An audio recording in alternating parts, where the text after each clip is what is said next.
Assalamualaikum warahmatullahi wabarakatuh. Alhamdulillah wassalatu wassalamu ala Rasulillah wa ala alihi wa sahbihi wa man walah. Allahumma la ilma lana illa ma 'allamtana innaka antal alimul hakim.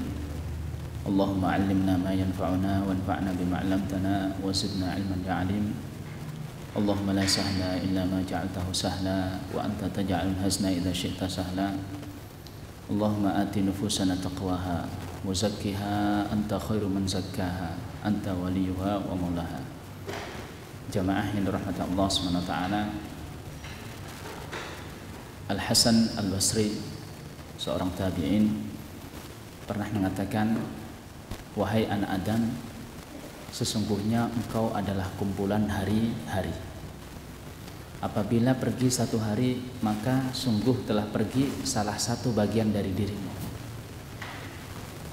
Benarlah perkataan Al-Hasan Al-Basri bahwasanya kita itu adalah kumpulan dari masa. Orang yang memiliki umur 60 tahun berarti dia adalah kumpulan dari masa yang masa itu jumlahnya adalah 60 tahun. Ketika masa itu pergi, hari-hari pergi, minggu-minggu pergi, bulan-bulan pergi, tahun per tahun pergi, maka sebagian dari dirinya telah pergi, hatta sampai tidak tersisa untuknya ya sedikit pun, sedetik pun usia yang mana itu merupakan modal besar bagi dirinya untuk beramal soleh. Oleh karena itu Hamka rahimahullah ya, pernah berkata bahwasanya setiap manusia itu merugi. Setiap manusia itu merugi. Sebagaimana orang yang berada di sungai. Orang yang berada di sungai itu akan hanyut, akan dibawa air lautan, dan dia binasa di lautan. Orang-orang yang berusaha untuk menyelamatkan diri, dan orang-orang yang berusaha untuk menyelamatkan diri ini adalah illal ladzina amanu wa 'amilus shalihat wa tawasaw bil haqq wa tawasaw bis sabr. Jadi 4 sifat ini yang menyelamatkan seseorang dari kerugian, yang menyelamatkan seseorang dari kebinasaan. Apa 4 sifat ini? Illal ladzina amanu, yaitu iman, orang-orang yang beriman, wa 'amilus shalihat, dan beramal saleh, wa tawasaw bil haqqi, saling berwasiat tentang kebenaran, berdakwah dengan kebenaran, wa tawasaw bis sabr, saling berwasiat tentang kesabaran. Jamaah yang dirahmati Allah Subhanahu wa taala, untuk itu kita manfaatkan umur kita yang merupakan peluang yang Allah berikan kepada kita untuk perkara 4 ini. Menambah keimanan kita, mengamalkan ilmu yang kita miliki, mendakwahkan kepada orang lain, kemudian tetap sabar dalam ketaatan kepada Allah Subhanahu wa taala. Dalam kesempatan ini kita akan mengkaji sebuah hadis an Abdullah bin Ka'ab bin Malik radhiyallahu anhu, diriwayatkan dari Abdullah bin Ka'ab bin Malik radhiyallahu anhu. Wa kana qaida Ka'ab radhiyallahu anhu. Jadi Abdullah ini putranya Ka'ab bin Malik. Ka'ab bin Malik adalah seorang sahabat. Wa kana qaida Ka'ab bin Malik min banihi hina amiya. Dan Abdullah ini adalah penuntun ayahnya Ka'ab bin Malik ketika ayahnya buta. Dan di akhir usianya Ka'ab bin Malik ini buta. Dan Abdullah inilah yang menuntun dia. Menuntun dia ke masjid, menuntun dia pulang dari masjid. Inilah sifat-sifat di antara sifat anak yang saleh, dia berbakti kepada orang tuanya dalam berbagai kondisi. Ketika orang tuanya butuh kepadanya, maka dia akan menolongnya, memenuhi apa yang dibutuhkan oleh orang tuanya. Meskipun dia bisa menyuruh, seandainya dia menyuruh budaknya, menyuruh pembantunya untuk menuntun ayahnya bisa, namun dia tidak ingin. Dia ingin melakukannya dengan tangannya sendiri. Dan inilah ya, karena berbeda antara orang tua apabila dituntun dengan anaknya dengan dituntun oleh orang lain. Kasih sayangnya berbeda. Ya, anaknya ketika menuntun tidak mungkin memilihkan jalan yang berlubang, tidak mungkin memilihkan jalan yang rusak, jalan yang buruk, maka akan dipilihkan jalan yang terbaik. Abdullah ini menuntun Ka'ab bin Malik ketika di akhir usianya beliau buta. Qala Kemudian Abdullah ini berkata, sami'tu Ka'b bin Malik radhiyallahu anhu yuhadditsu bi hadithihi hina takhallafa an Rasulullah sallallahu alaihi wasallam fi ghazwati Tabuk. Aku mendengar Ka'ab bin Malik berkisah kepadaku tentang kisahnya ketika dia tidak ikut bersama Rasulullah sallallahu alaihi wasallam pada perang Tabuk. Jadi perang Tabuk ini perang yang terjadi pada tahun ke-9 Hijriah. Jadi ini perang terakhir yang dihadiri oleh Rasulullah sallallahu alaihi wasallam sebelum wafatnya beliau sallallahu alaihi wasallam. Dan yang dihadapi ini adalah bangsa Romawi, bangsa adidaya pada saat itu. Dan jumlah mereka sangat besar karena pada saat itu tidak hanya bangsa Romawi saja, namun bergabung bersama mereka orang-orang Arab yang beragama Nasrani. Jadi orang-orang Arab Syam yang beragama Nasrani bergabung dengan mereka. Kemudian perang ini terjadi pada saat musim panas. Siapa yang tahu musim panas di Arab Saudi mungkin akan bisa membayangkan bagaimana kondisi pada saat itu.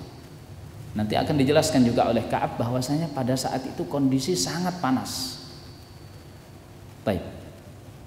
Yang pertama, kondisinya panas. Kemudian jaraknya jauh, dari Madinah ke Tabuk jauh sekali. Ya, kurang lebih mungkin 1.500 km. Dan ditempuh dengan perjalanan naik unta atau jalan kaki.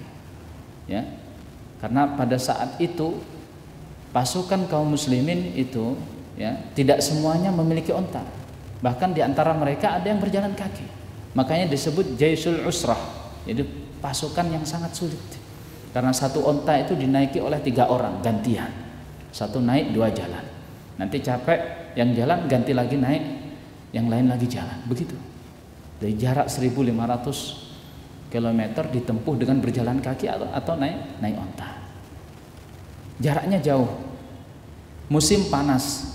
Musuh yang dihadapi bangsa Romawi, bangsa yang sudah berpengalaman berperang. Ya. Musuhnya Romawi ini Persia.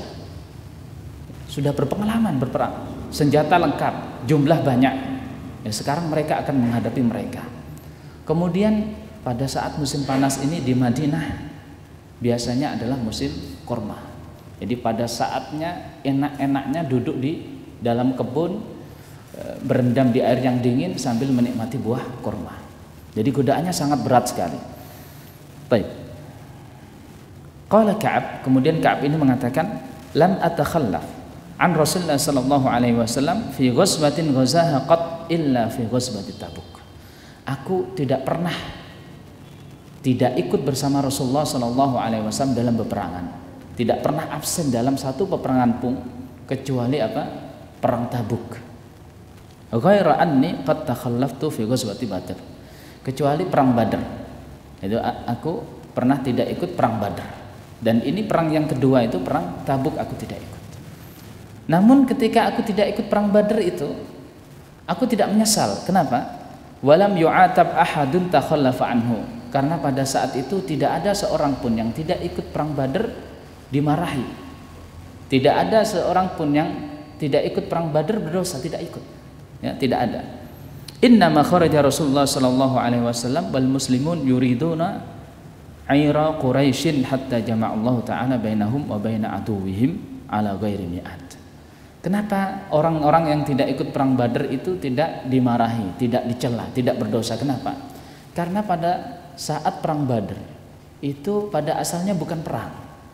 Jadi kaum muslimin bersama Rasulullah sallallahu alaihi wasallam yang jumlah mereka cuma 300 orang. Ya, karena pada saat itu Rasulullah tidak mengajak mereka berperang. Rasulullah cuma mengajak mereka untuk mencegat kafilah dagang Quraisy yang pada saat itu dibawa oleh Abu Sufyan.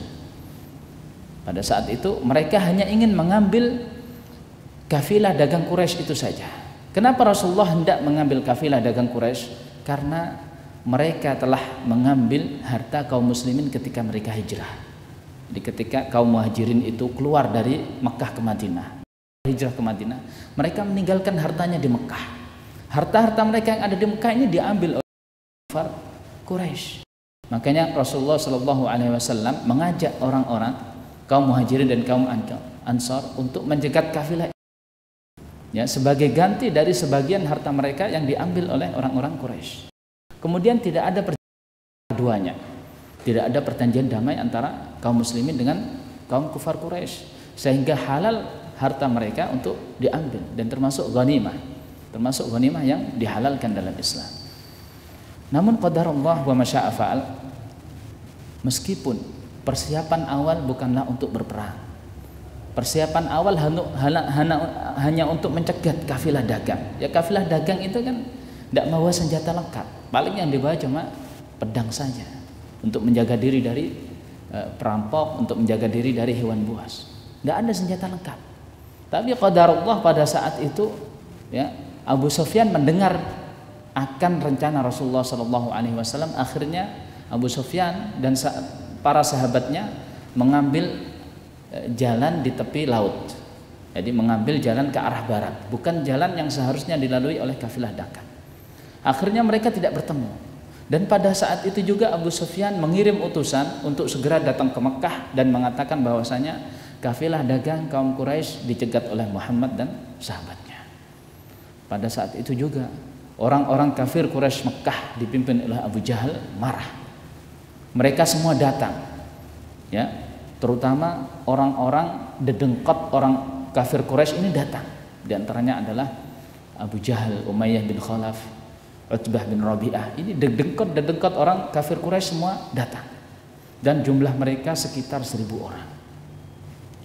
Ketika orang-orang kafir Quraisy ini di tengah perjalanan mendengar bahwasannya kafilah dagang mereka selamat, jadi Abu Sufyan dan sahabatnya itu selamat, maka sebagian mereka mengatakan, wahai kaum, kafilah kita setelah selamat dan kita datang ke Madinah ini untuk menyelamatkan kafilah dagang kita. Sekarang mereka telah selamat, ayo kita kembali ke Mekah. Namun Abu Jahal mengatakan tidak, kita akan terus sampai kita ke Badr dan kita akan duduk di sana selama 3 hari. Kita akan berpesta dan berfoya-foya di sana. Kita akan makan daging dan minum khamr.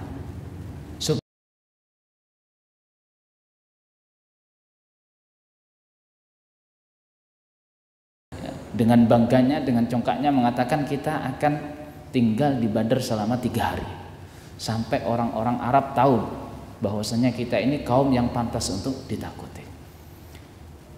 Demikian Allah Subhanahu wa taala berkehendak untuk menjadikan pertemuan antara kaum muslimin dengan kaum kufar Quraisy perang. Akhirnya terjadilah pertempuran, dan pertempuran pada saat itu dengan jumlah yang tidak seimbang, dengan persenjataan yang tidak seimbang. Karena kaum muslimin niatnya bukan untuk berperang. Niatnya hanya untuk mencegat kafilah dagang. Sedangkan kaum kufar Quraisy jumlah mereka banyak dan persiapan mereka sudah lengkap dan matang. Namun Allah SWT menghendaki kemenangan kaum muslimin. Dan ini yang perlu kita ketahui, bahwasanya kemenangan kaum muslimin itu bukan karena jumlah, bukan karena persenjataan. Namun kemenangan kaum muslimin itu karena pertolongan Allah SWT. Maka semakin dekat kaum muslimin dengan Allah, maka Allah akan menolongnya. Sebaliknya semakin jauh kaum muslimin dari Allah SWT, meskipun jumlahnya lebih banyak, meskipun senjatanya lebih lengkap, namun kalau Allah tidak menolong maka tidak akan menang.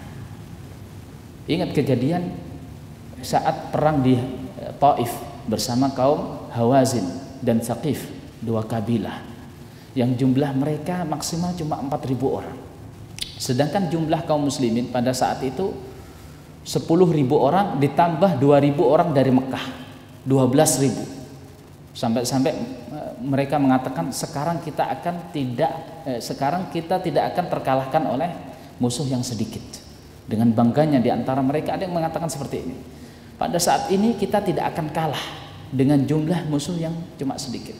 Namun apa yang terjadi? Pada saat itu kaum muslimin kocar-kacir. Jadi memang betul, kemenangan kaum muslimin ini bukan karena kaum muslimin banyak, bukan karena kaum muslimin lengkap senjatanya, bukan. Tapi kemenangan itu karena Allah Subhanahu wa taala yang memberikan kemenangan kepada kaum muslimin. Jamaah yang dirahmati Allah Subhanahu wa taala. Kemudian Ka'ab mengatakan, "Wa laqad syahidtu ma'a Rasulullah sallallahu alaihi wasallam lailatal aqabah hina tawasaqna 'alal Islam. Sungguh aku telah hadir, telah menyaksikan bai'ah Aqabah ketika kami bersepakat untuk Islam. Jadi bai'ah Aqabah itu adalah pondasi hijrahnya Rasulullah SAW. Bai'ah Aqabah pertama ya, yang dihadiri oleh 12 orang. Di situ ada kesepakatan supaya mereka tidak bermaksiat kepada Allah. Namun bai'ah Aqabah yang kedua ketika dihadiri oleh 72 orang, mereka bersepakat untuk menolong Rasulullah SAW dan menjaga Rasulullah SAW, bahkan sampai ketika mereka harus mengorbankan nyawanya, maka mereka akan mengorbankan.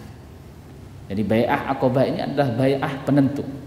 Ketika mereka kaum Ansor yang sudah berbaiat kepada Rasulullah bersedia mati supaya untuk demi menjaga Rasulullah SAW. Ka'ab bin Malik mengatakan, aku hadir dalam bai'ah Aqabah. Aku menyaksikan bai'ah Aqabah.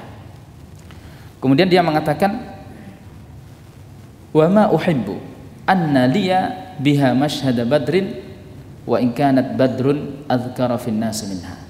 Jadi aku tidak lebih mencintai untuk hadir ikut perang Badar sedangkan aku tidak ikut bai'ah Aqabah. Artinya aku lebih mencintai ikut bai'ah Aqabah meskipun perang Badar itu lebih dikenang karena itu adalah peperangan dan itu terdapat di dalam ayat yang disebutkan di dalam ayat dan itu dibaca oleh kaum muslimin. Jamaah sekalian, dari perkataan Ka'ab bin Malik ini ada beberapa faedah yang kita ambil. Yang pertama, bahwasanya kadangkala amalan yang tidak masyhur, ya, amalan yang tidak terkenal itu kadangkala lebih afdol dari amalan yang terkenal. Perang Badar terkenal, masya Allah, orang-orang Arab menyebutkan dalam syair-syairnya. Bahkan Allah SWT menurunkan ayat-ayat yang mengisahkan tentang perang Badar ini. Namun tidak akan ada perang Badar kecuali kalau ada bai'ah Aqabah. Karena bai'ah Aqabah inilah yang mereka kaum Ansor bersedia mati untuk menjaga agama Islam. Makanya Ka'ab bin Malik mengatakan, memang aku tidak hadir perang Badar, dan itu karena sebab pada saat itu memang bukan peperangan. Rasulullah tidak mewajibkan kami untuk ikut. Siapa yang mau ikut silakan, siapa yang tidak mau ikut silakan. Dan aku pernah ikut bai'ah Aqabah. Dan seandainya aku disuruh memilih perang Badar atau bai'ah Aqabah, maka aku akan memilih bai'ah Aqabah. Karena itulah asas. Pondasinya itu bai'ah Aqabah. Ketika ada bai'ah Aqabah, maka ada hijrah, ada perang Badar dan seterusnya. Nah, kemudian apa yang dikatakan oleh Ka'ab bin Malik? Wa kana min khabari hina takhallaftu an Rasulullah sallallahu alaihi wasallam fi ghazwati Tabuk anni lam akun qad aqwa wala aysara minni hina takhallaftu anhu fi tilka al-ghazwah. Ka'ab bin Malik kemudian menceritakan tentang bagaimana dia tidak ikut hadir dalam perang Tabuk. Dia mengatakan, ketika aku tidak ikut hadir bersama Rasulullah SAW dalam perang Tabuk, sesungguhnya pada saat itu aku dalam kondisi yang fit. Ya, aku tidak dapati diriku kuat, sehat kecuali pada saat itu. Wala aisara minni, dan aku dapati segala urusanku itu mudah. Ya, mau bekal ada siap, mau kendaraan untuk perang ada, bahkan aku punya dua kendaraan. Berbeda dengan perang-perang yang lain, mungkin aku cuma mampu menyediakan satu kendaraan, satu unta saja. Namun pada saat perang Tabuk ini aku mampu menyediakan dua kendaraan, ya, yang satu untuk makanan, yang satu untuk diriku, dua kendaraan. Jadi posisinya pada saat itu tidak ada udzur sama sekali, mudah, Allah mudahkan, dan Allah berikan aku kekuatan pada saat itu. Wallahi ma jama'tu qablaha rahilataini qad hatta jama'tuhuma fi tilkal qaswah. Demi Allah, aku tidak mampu untuk menyiapkan dua kendaraan sekaligus pada suatu peperangan pun kecuali perang Tabuk. Peperangan sebelumnya aku tidak mampu, paling cuma satu kendaraan saja, ya, yang itu untuk diriku dan juga perbekalanku. Namun pada saat perang Tabuk aku mampu menyediakan dua kendaraan sekaligus bekal-bekal yang lain, aku mampu menyediakannya. Walam yakun Rasulullah sallallahu alaihi wasallam yuridu ghuswatan illa warra bi ghairiha hatta kanat tilkal ghuswah. Dan biasanya adatnya Rasulullah sallallahu alaihi wasallam kalau hendak berperang itu pasti akan menyembunyikan tujuan peperangan. Ya, misalkan mau menyerang kaum A, itu mesti dia mengatakan kita akan ke B. Supaya apa? Supaya tidak diketahui oleh musuh. Dan ini termasuk taktik Rasulullah sallallahu alaihi wasallam dan termasuk fi'lul asbab. Jadi Rasulullah mengambil sebab. Jadi dalam tawakal itu ada yang namanya fi'lul asbab. Kalau kita ingin bertawakal, maka kita juga harus fi'lul asbab, melakukan sebab. Kita ingin menang berperang, kita harus mengatur strategi. Ya, jangan yang paling semangat Allahu Akbar takbir ternyata tidak punya persiapan apa-apa. Harus punya strategi dalam hal apapun, mau bekerja, mau untung dalam perdagangan, harus punya strategi. Ini belinya di mana, harganya berapa, nanti dijual laku berapa, siapa saja peminatnya, harus punya strategi. Belajar punya strategi. Ya, ini yang dipelajari apa, besok yang akan kita ujiankan apa. Jadi harus punya strategi. Demikian Rasulullah SAW ketika berperang. Beliau selalu memalingkan tujuan asasnya supaya mata-mata musuh tidak tahu. Kalau dia ingin menyerang misalkan orang kafir di sana, maka dia akan tunjukkan bahwasanya dia menginginkan tujuan yang lain supaya musuh mereka tidak tahu. Kecuali pada perang Tabuk. Kecuali pada perang Tabuk, maka Rasulullah mengumumkan dengan terang benderang bahwasanya tujuan mereka adalah Tabuk. Tujuan mereka adalah orang Romawi. Faghazaha Rasulullah sallallahu alaihi wasallam fi harrin syadid. Kenapa Rasulullah sallallahu alaihi wasallam mengumumkan? Kenapa Rasulullah SAW tidak menyembunyikan tujuannya sebagaimana yang biasa dia lakukan? Kenapa Rasulullah menjelaskan dengan jelas, dengan detail bahwasanya tujuan mereka adalah Tabuk dan musuh mereka adalah Romawi? Kenapa? Faghazaha Rasulullah SAW fi harrin syadid, karena pada saat itu panas luar biasa, sangat panas. Ya, kita yang pernah tinggal di Madinah, panas di sana. Kalau musim panas bisa sampai 50 derajat. 50 derajat. Itu di kota. Ya, bayangkan kalau di Sahra, di kota masih ada bangunan, masih ada AC, panasnya segitu. Bayangkan kalau di padang pasir, di pegunungan batu, panasnya luar biasa. Ya, mungkin kalau kita masukkan telur, kemudian kita tutup dengan pasir, mungkin telurnya akan matang. Luar biasa panasnya. Dalam kondisi panas seperti itu, maka Rasulullah jelaskan bahwasanya perang mereka akan berhadapan dengan orang Romawi.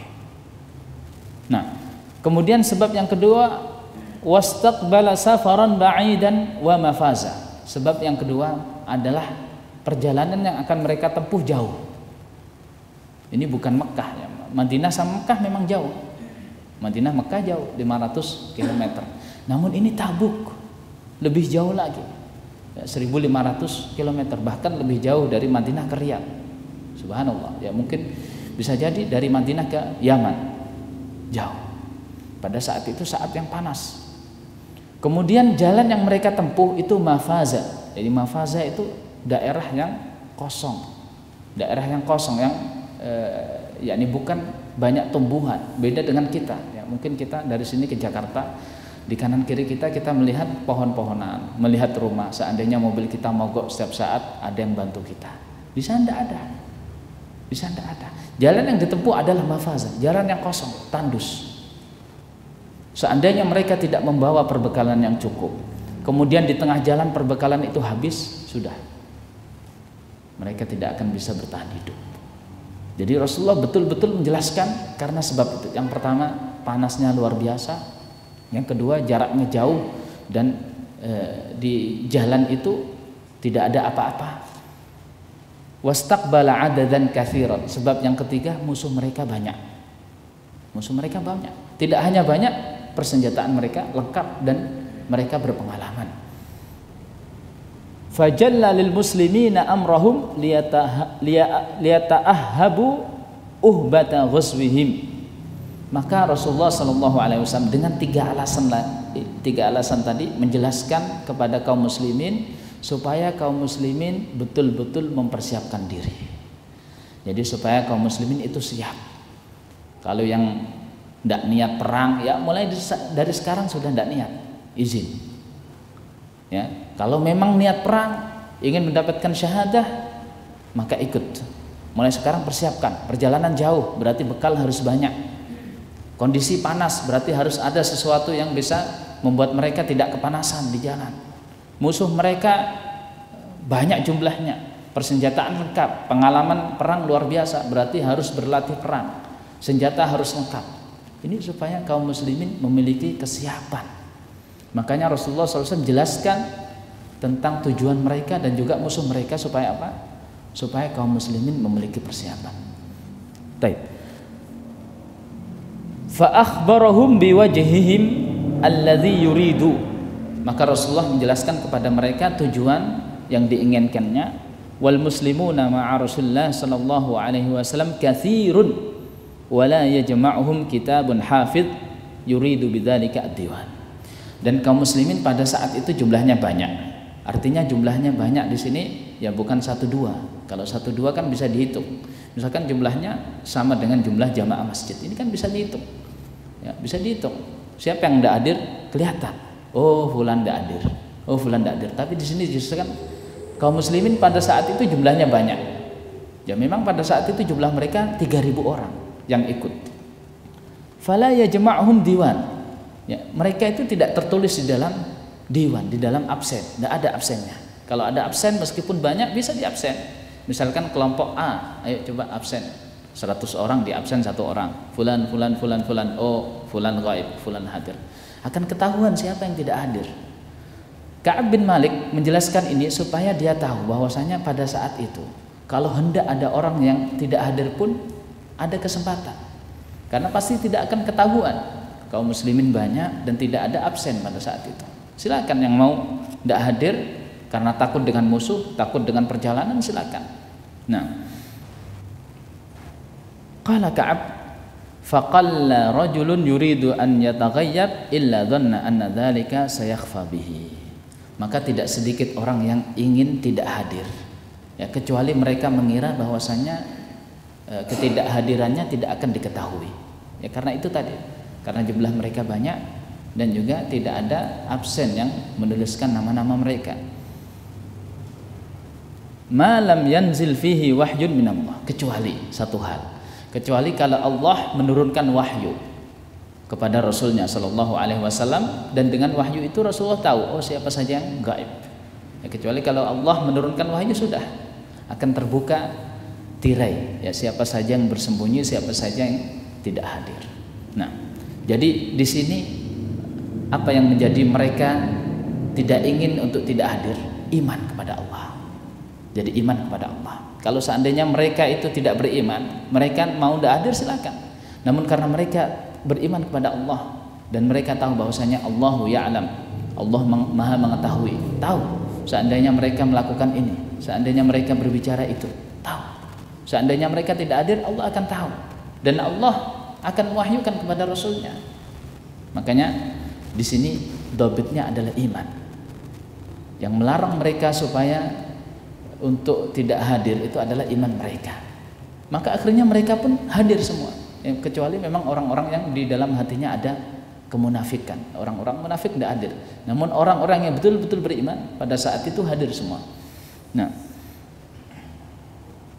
wa ghaza Rasulullah sallallahu alaihi wasallam tilkal ghazwah hina taubatis thimar wad-dhilal fa ana ilaihi as'ar. Jadi dan Rasulullah sallallahu alaihi wasallam berangkat berperang ketika pada saat itu taubatis thimar. Jadi buah-buahan ya, yang dimaksud di sini adalah buah korma. Pada saat musim panas itu sedang buah-buahnya sedang matang-matangnya. Wadzilal yang dimaksud di sini adalah teduhnya pohon korma. Ya pada saat musim panas itu dahulu orang-orang itu senang berada di kebun-kebun korma karena di situ ada mata air. Jadi mereka berendam, kaki mereka berendam, kemudian sambil dinaungi oleh pelepah-pelepah korma dan mereka makan korma yang masih yang masih basah, makan rutop. Ini kondisi yang luar biasa nikmatnya. Jadi godaannya banyak. Kemudian Rasulullah meminta kaum muslimin untuk bersiap melawan musuh yang jumlah mereka besar dan perjalanannya jauh. Ini godaan yang luar biasa sekali. Kalau seandainya mereka menginginkan dunia, maka mereka akan duduk di rumahnya, di kebunnya sambil menikmati buah kurma. Mereka tidak akan pergi.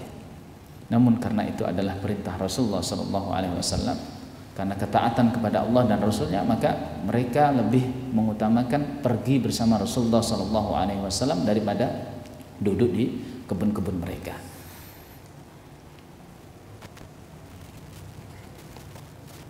Baik.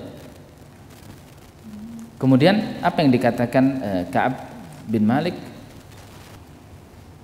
Fa'ana ilaiha as'ar. Jadi aku amilu ila hada. Jadi aku lebih condong untuk menikmati hari-hariku di kebunku.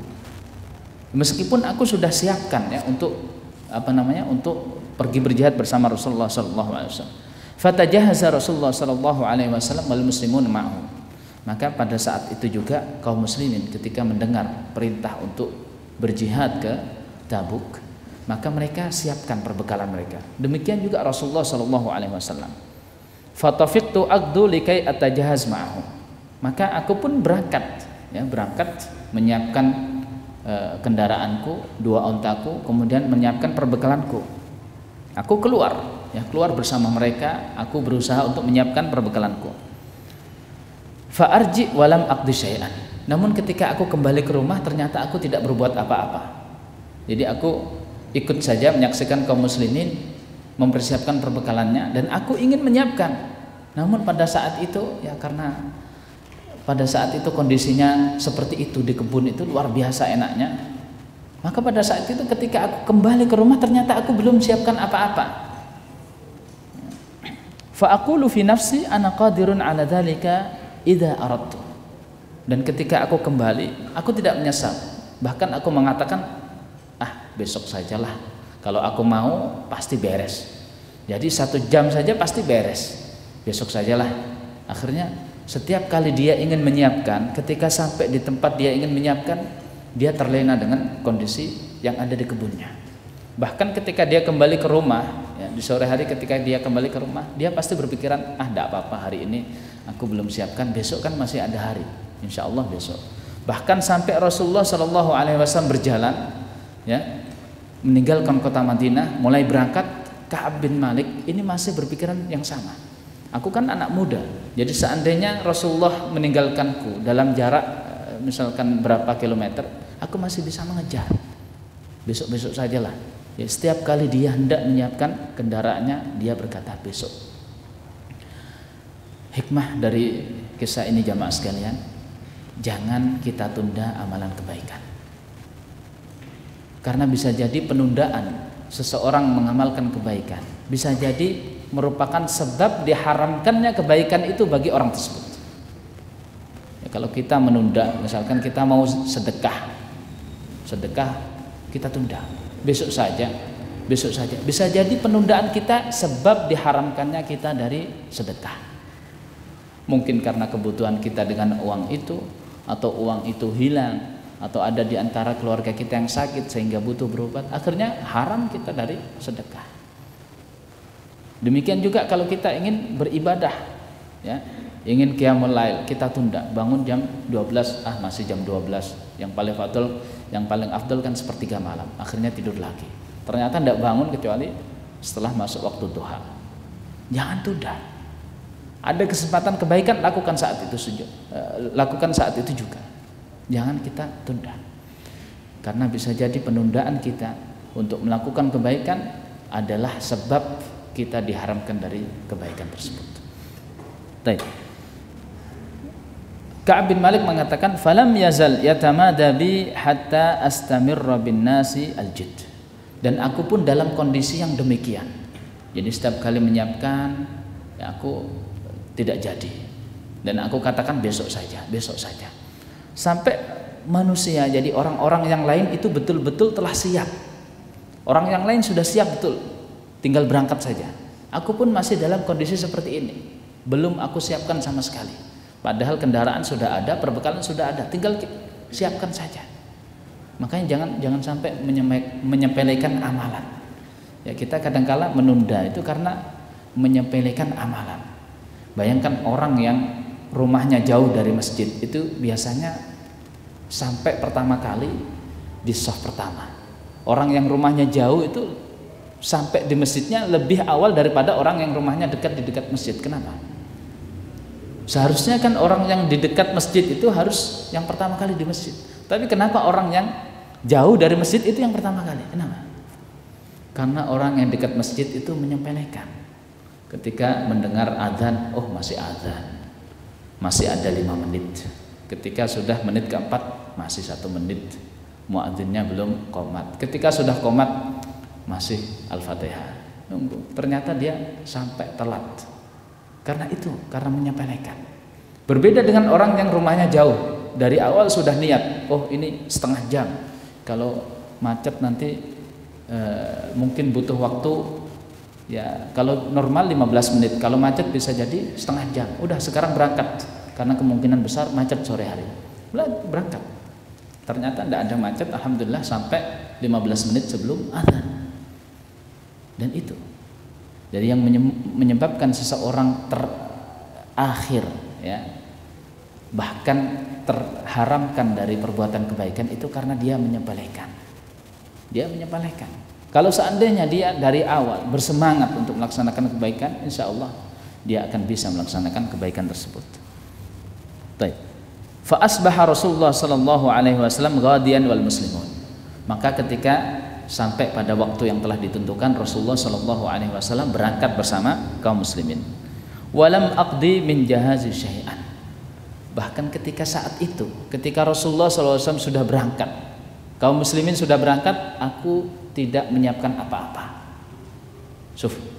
Berapa hari Ka'ab bin Malik mempersiapkan persiapan itu? Berapa hari? Dia berniat untuk mempersiapkan beberapa hari. Beberapa hari. Bahkan dari awal ketika kaum muslimin mempersiapkan perbekalan, Rasulullah SAW mempersiapkan perbekalan, dia pun ingin mempersiapkan. Tapi ternyata sampai mereka berangkat, Ka'ab bin Malik belum mempersiapkan apa-apa. Nah, summa ghadautu faraja'tu walam aqdi syai'an. Ya, ketika mereka berangkat, aku pun pergi, ya, pergi ke kebunku, aku siapkan kendaraan dan perbekalan. Ternyata ketika aku kembali ke rumah, aku pun tidak menyiapkan apa-apa.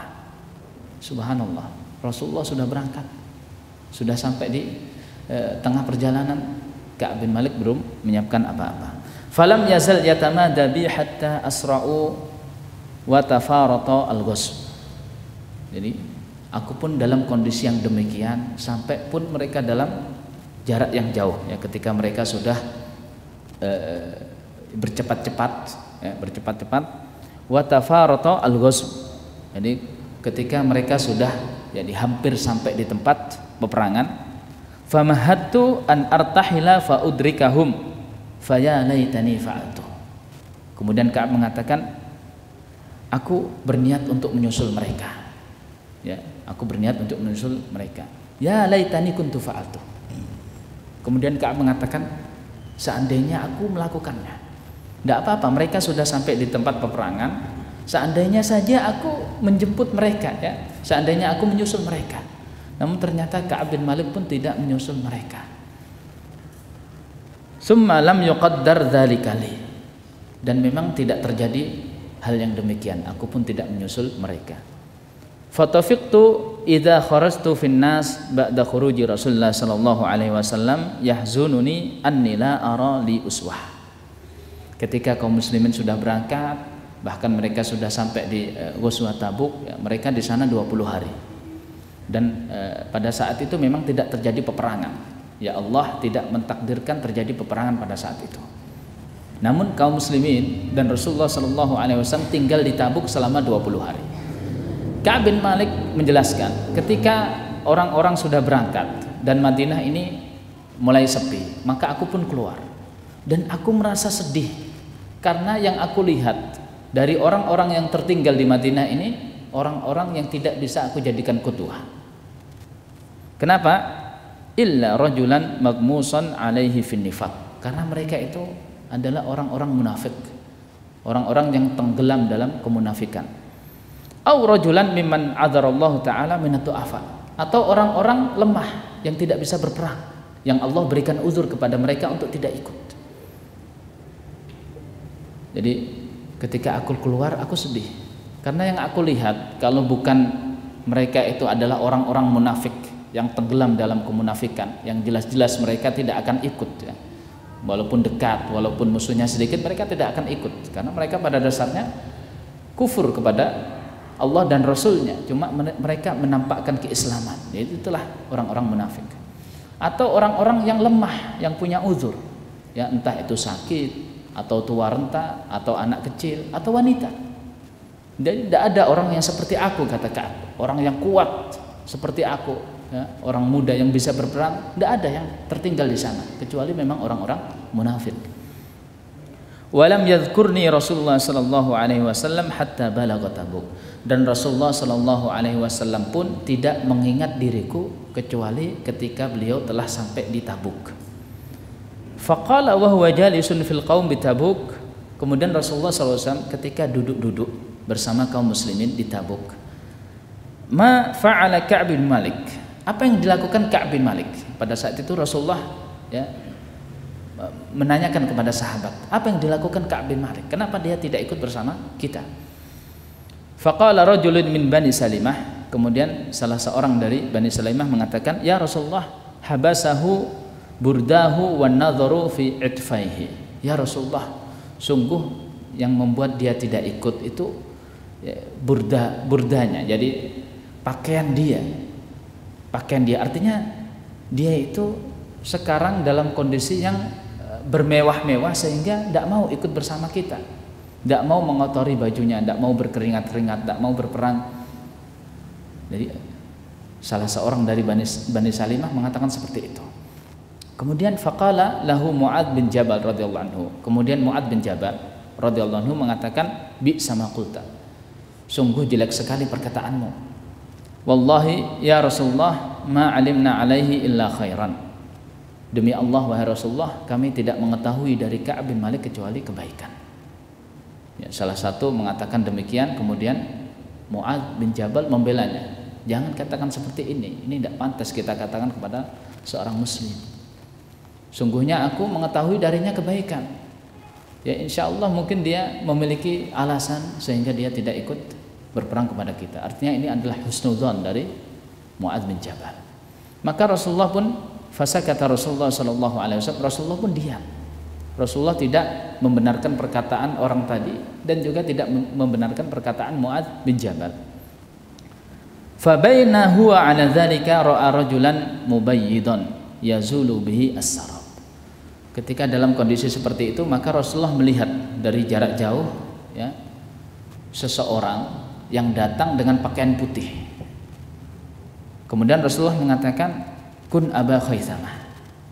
Ya. Ini yang datang ini Aba Khaisamah. Fa idza huwa Abu Khaisamah Al-Ansari.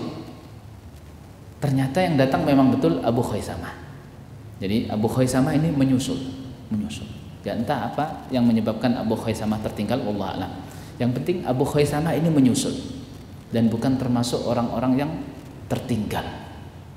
Nah, wa huwa alladzi tasaddaqa bi sa'it tamri hina lamazahu al-munafiqun. Abu Khaisamah ini di awal peperangan dia adalah termasuk orang yang bersedekah dengan satu sok makanan. Jadi satu sok makanan itu ya kalau kita hitung dengan beras kira-kira 2,5 kiloan ya, bisa kurang. Nah, jadi satu sok ukuran kilo adalah berat. Jadi bisa jadi 2,5 kilo pas, bisa jadi lebih, bisa jadi kurang, tergantung apa yang dimasukkan di dalam sok itu. Pada saat Rasulullah hendak pergi ke perang Tabuk, Rasulullah itu mengajak para sahabat untuk sedekah.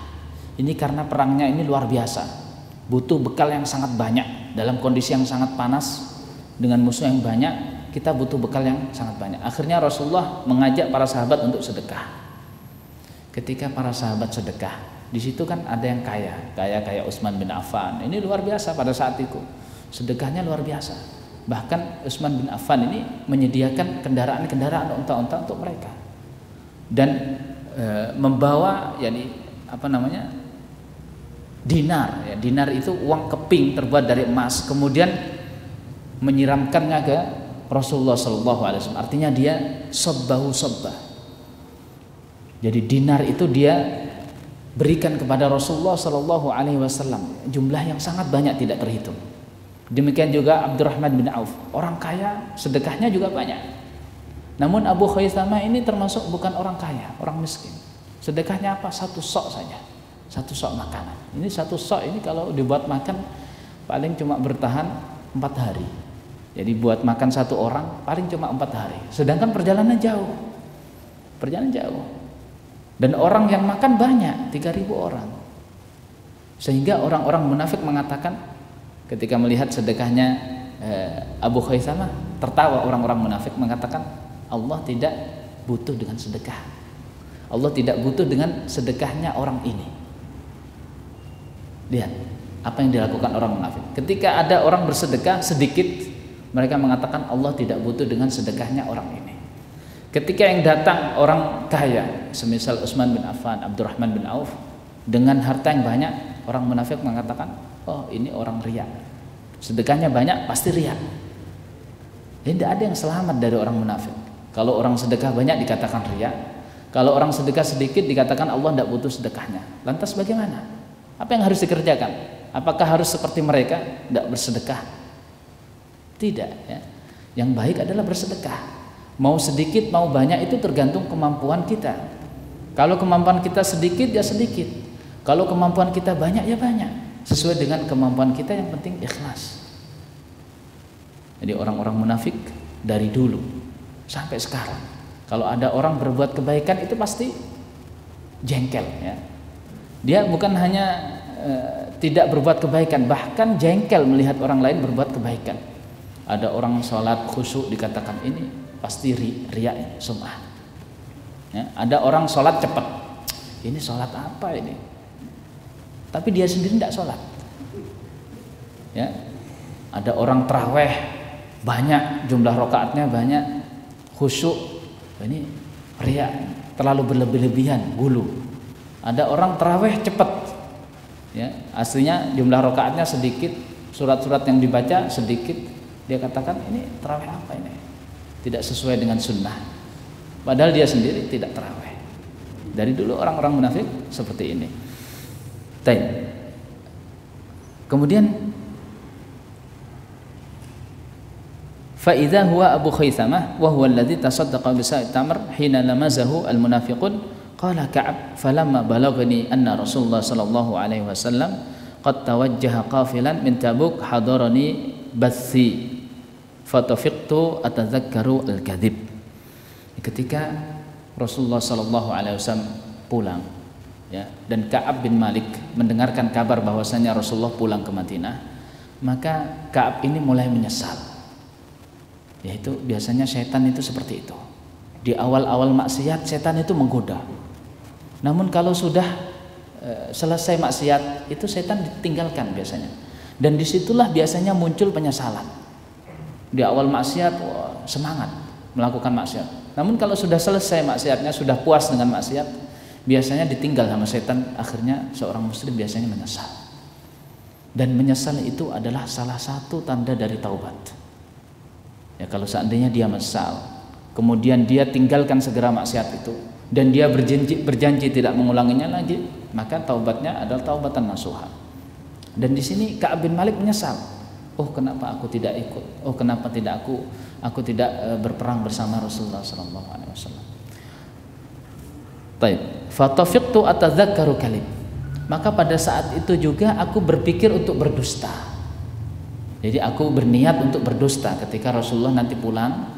Aku katakan bahwasanya aku punya uzur ini, punya uzur itu ya Rasulullah, aku tidak bisa ikut bersamamu karena aku punya uzur.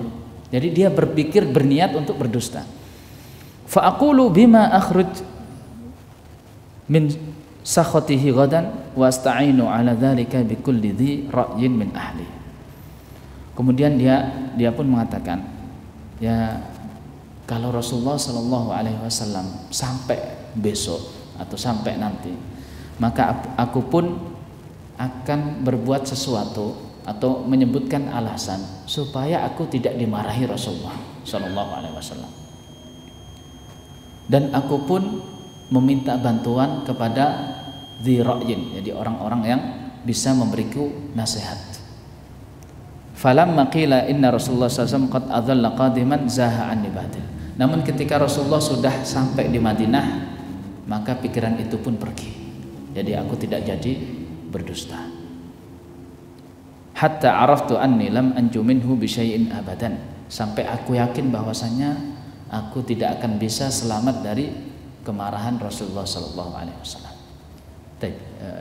Masuk waktu adzan, mungkin tafadhol. Kita akan lanjutkan setelah adzan.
Ka'ab bin Malik ketika mendengar Rasulullah SAW pulang ke Madinah, beliau di awal berniat untuk berdusta, untuk menyebutkan udzur-udzur supaya apa? Supaya Rasulullah SAW tidak marah kepadanya, supaya Rasulullah menerima udzurnya. Namun ketika Rasulullah SAW sampai di Madinah, akhirnya dia pun merubah pikirannya, ya, merubah niatnya untuk berdosa. Akhirnya pun dia berkeyakinan, yakin 100% dia tidak akan selamat. Seandainya dia berdosa sekarang, seandainya dia berdusta sekarang, pasti Rasulullah SAW akan tahu, ya, akan tahu dari wahyu Allah SWT. Akhirnya dia, ya, berazam, berniat untuk jujur kepada Rasulullah SAW. Fa asbaha Rasulullah SAW qadiman, fa kana idza qadima min safarin bada'a bil masjid faraka'a fihi rak'atain. Maka pada saat itu Rasulullah SAW datang masuk ke kota Madinah, dan di antara sunnah Rasulullah SAW ketika masuk sebuah kota, ya, ketika kembali ke daerahnya, ke Madinah, maka yang pertama kali dia lakukan adalah masuk masjid dan sholat 2 rakaat. Dan ini adalah sunnah yang banyak di antara kita meninggalkan sunnah ini. Seandainya kita bepergian, kemudian kita pulang dari bepergian, maka disunahkan kita sebelum masuk ke rumah kita untuk masuk ke masjid dulu. Disunahkan kita untuk sholat 2 rakaat dulu, sebagaimana Rasulullah SAW. Baik. Dan di sini termasuk dalil bahwasanya masjid itu harus terbuka 24 jam. Ya, memang kecuali kalau memang takut bahwasanya ada barang-barang yang akan dicuri orang, maka kita kasih tempat yang mana ada tempat di situ memungkinkan untuk orang sholat di situ. Seandainya tidak kita buka semua, namun kita kasih tempat seperti emperan masjid, serambi masjid. Yang penting di mana seseorang ingin melaksanakan sholat sunnah, ya, meskipun bukan sholat fardu. Kalau sholat fardu jelas akan dibuka, namun sholat sunnah seperti sholat ini, sholat datang dari safar, maka dia akan bisa melaksanakan sholat tersebut. Ya, kalau masjid ditutup, maka dia mau melaksanakan sunnah ini di mana? Tidak bisa. Ya, jadi ini termasuk dalil bahwasanya seharusnya masjid itu dibuka dan menyediakan fasilitas tempat untuk orang bisa melakukan sholat sunnah ini. Nah, summa jalasa linnas. Kemudian setelah Rasulullah SAW selesai sholat, maka dia duduk. Kemudian datanglah kaum muslimin pada saat itu, ya, datanglah orang-orang. Falamma fa'ala dzalika ja'ahul mukhallafun ya'tadziruna ilaihi wa yahlifun. Kemudian datanglah orang-orang yang pada saat itu tidak ikut perang Tabuk, dan mereka adalah orang-orang munafik. Mereka datang sambil menyebutkan uzur mereka. Artinya mereka pada hakikatnya tidak punya uzur, namun mereka, ya, membuat uzur. Sebagaimana kita dulu waktu sekolah tidak sakit kadang-kadang, tapi malas sekolah, namun kita tulis sakit, izin karena sakit, yang suruh tanda tangan teman kita. Ya, itu kayak gitu. Jadi memainkan Rasulullah SAW. Ya, mereka minta izin, uzur, mengatakan punya uzur, padahal mereka tidak punya uzur. Nah, fakanu bid'an wa samanina rajulan. Jumlah mereka pada saat itu 80 sekian orang. Faqabila minhum alaniyatahum wa baya'ahum. Maka Rasulullah SAW pun menerima uzur mereka. Jadi Rasulullah katakan, iya, antum punya uzur. Fabaya'ahum, dan Rasulullah membaiat mereka. Wastaghfar lahum, dan Rasulullah meminta ampun untuk mereka. Wa wakkala sarairahum ilallah ta'ala. Jadi Rasulullah menyerahkan apa yang ada di hati mereka itu kepada Allah. Dan ini perlu kita garis bawahi bahwasanya dalam hukum, ya, dalam bermuamalah dengan masyarakat itu kita cuma dituntut untuk bermuamalah secara zahir. Orang-orang munafik ini, ya, meskipun dalam hatinya itu ada kekufuran, namun Rasulullah memperlakukan mereka secara zahir. Karena zahirnya mereka adalah Islam. Zahir mereka menyampaikan uzur, maka Rasulullah menerima uzur mereka. Rasulullah bahkan meminta ampunkan untuk mereka, namun urusan batinnya Rasulullah serahkan kepada Allah. Fastaghfir lahum, ya. Ya, Allah bahkan mengatakan minta ampun untuk mereka, bahkan seandainya engkau minta ampun untuk mereka 70 kali, sab'ina marrah, Allah tidak akan memberi ampun kepada mereka. Jamaah sekalian rahmati Allah SWT. hadis ini sangat panjang dan belum bisa kita selesaikan, namun mudah-mudahan akan kita selesaikan pada pertemuan berikutnya karena sudah masuk waktu sholat isya. Maka kita cukupkan sampai di sini. Wallahu taala alam. Wassallallahu ala nabiyina Muhammad wa ala alihi wa sahbihi wasallam. Assalamualaikum warahmatullahi wabarakatuh.